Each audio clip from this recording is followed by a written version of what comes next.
Assalamualaikum warahmatullahi wabarakatuh. Saya Zaki Octaviani Darmaneva dengan NIM 240103059 dari Teknik Industri kelas A2. Saya akan menjelaskan rangkuman materi dari minggu pertama sampai minggu terakhir. Materi pertama adalah Islam sebagai pedoman hidup. Islam adalah agama yang menekankan ketaatan kepada Allah Subhanahu wa Ta'ala. Ajarannya mencakup aspek tauhid, kitabullah, dan keyakinan pada akhirat.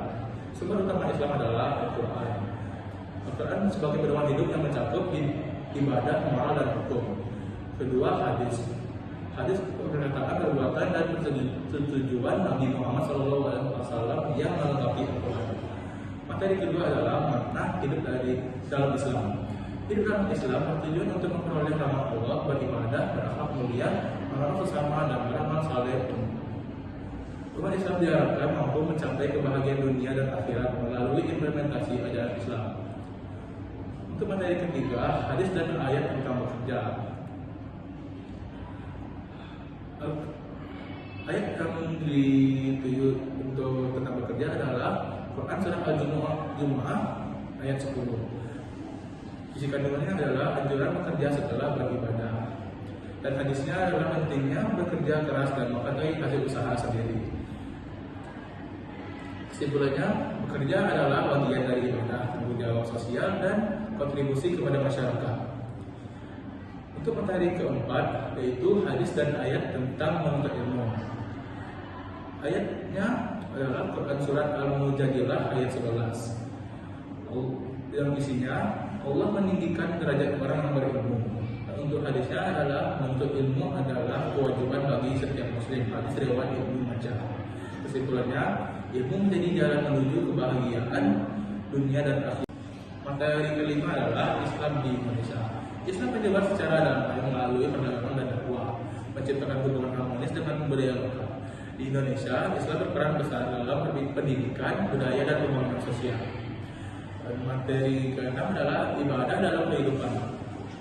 Mengenai ibadah adalah segala aktivitas yang dilakukan dengan niat mendekatkan diri kepada Allah Subhanahu wa Ta'ala. Tujuan ibadah adalah mendekatkan diri kepada Allah Subhanahu wa Ta'ala, meningkatkan moral dan mengendalikan diri. Dan ibadah meliputi seluruh aspek kehidupan yang dilaksanakan dengan niat yang benar. Materi ketujuh adalah hakikat manusia dalam Islam. Manusia adalah makhluk ciptaan Allah dengan tugas utama sebagai khalifah di bumi. Islam memandang manusia sebagai makhluk dengan nilai moral yang tinggi, akal dan potensi untuk bertanggung jawab atas perbuatannya di dunia. Pertemuan ke-8 adalah iman, tauhid, dan akidah dalam Islam. Iman dan pengaruhnya dalam kehidupan. Iman adalah keyakinan terhadap Allah, malaikat, kitab-kitab, rasul, hari akhir, dan takdir. Pengaruh iman adalah membentuk perilaku yang baik dan akhlak mulia, memberikan ketenangan jiwa dalam menghadapi ujian, menumbuhkan tanggung jawab kepada Allah dan sesama manusia. Tauhid dan potensi dalam kehidupan. Definisi tauhid adalah keyakinan kepada keesaan Allah Subhanahu wa Ta'ala dalam rububiyah, uluhiyah, dan asma wa sifatnya. Urgensi tauhid adalah satu, fondasi utama ajaran Islam, menjauhkan manusia dari syirik dan mengarahkan manusia untuk beribadah hanya kepada Allah Subhanahu wa Ta'ala.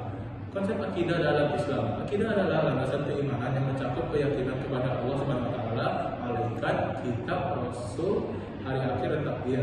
Akidah membimbing umat muslim untuk menjalani hidup sesuai syariat Islam, baik dalam ibadah maupun kehidupan sehari-hari. Materi ke-9 adalah Islam, manusia, dan kehidupan.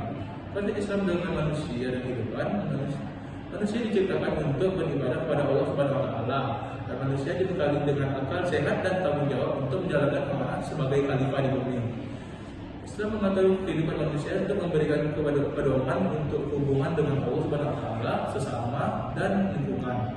Dan Islam mengajarkan keseimbangan antara kebutuhan duniawi dan ukhrawi. Peran agama dalam kehidupan manusia. Satu, pedoman moral.